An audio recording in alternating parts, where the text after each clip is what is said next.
TTS से। RTGS. हाँ, RTGS कहाँ से। बैंक कौन सी बैंक ऑफ इंदौर। और बड़ी तकलीफ में गया अभी, तकलीफ में वो परसों गया उससे रिक्शा से। और फिर बाद में जब मेरे को ये मालूम पड़ा कि ये फ्रॉड है, एनआईए ऑफिस ने कहा कि ये फ्रॉड है, आपके अगेंस्ट कुछ नहीं है एनआईए का, तो फिर मैंने फिर ये लोगों को बताना चालू किया।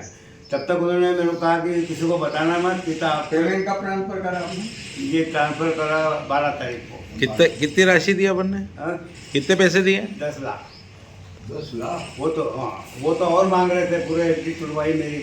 क्या मेरे सब पैसे मेरे बैंक में ही है।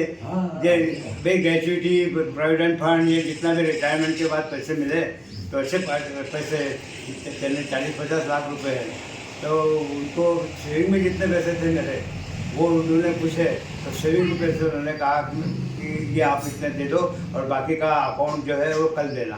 तो आईडीबीआई में गए, तो आईडीबीआई के इसमें मेरे पास बैलेंस में कुछ नहीं था, तो उनको वो तो उनका मेरे सेविंग में कोई बैलेंस नहीं है। तो बोले आप आपकी एफडी तोड़वाओ। एफडी तोड़ाया। फिर वो बैंक वाले बोले सर क्या बात है, आप एफडी तोड़ाए? मैंने कहा इसको सबको मेरे को समेटना है, एक जगह करना है। क्या उनके ये सब बैंकों में अलग अलग है। तो बोले कोई आप थोड़ा सा हिंट दे देता ना, तो हो सकता है कि मामला रुक जाता। नहीं तो सुने थे सर, वो बोले अश्विन पुरोहित, बोले सर कोई फ्रॉड वॉड तो नहीं है आपके साथ, कुछ हो रहा है क्या? तो मेरे को थोड़ा इंक्लिंग हुआ, फिर मैं इसे तुड़वा के वापस आ गया। ये एक वरिष्ठ नागरिक हैं जो कि सनावद के रहने वाले हैं और रिटायर्ड प्रोफेसर हैं। इनकी उम्र करीब 80 साल है।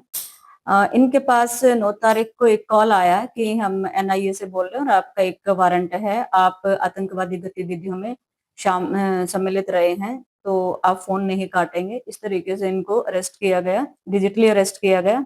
और 12 तारीख को इनसे 10 लाख रुपए का आरटीजीएस उनके द्वारा करवाया गया, जो कि एक फेडरल बैंक में हुआ है। इनके द्वारा आज सुबह अपने बेटे को सूचना दी गई और बेटे के द्वारा आज पुलिस को सूचना दी गई, तब ये पुलिस की नॉलेज में मामला आया है और इसमें प्रकरण दर्ज करके अग्रिम वैधानिक कार्रवाई की जाएगी। किस प्रकार से इनको बताया गया है कि आपका और आपकी पत्नी का जो आधार कार्ड है वो आतंकवादियों ने J&K बैंक में अकाउंट खुलवाने के लिए यूज किया है, तो आप भी उसमें सम्मिलित हैं, तो आपके नाम का वारंट जारी हुआ है। तो ये इनको धमकी दी गई थी। आगे प्रकरण दर्ज कर वैधानिक कार्रवाई की जाएगी। ये लोग कहाँ पे थे? वो विवेचना में आएगा।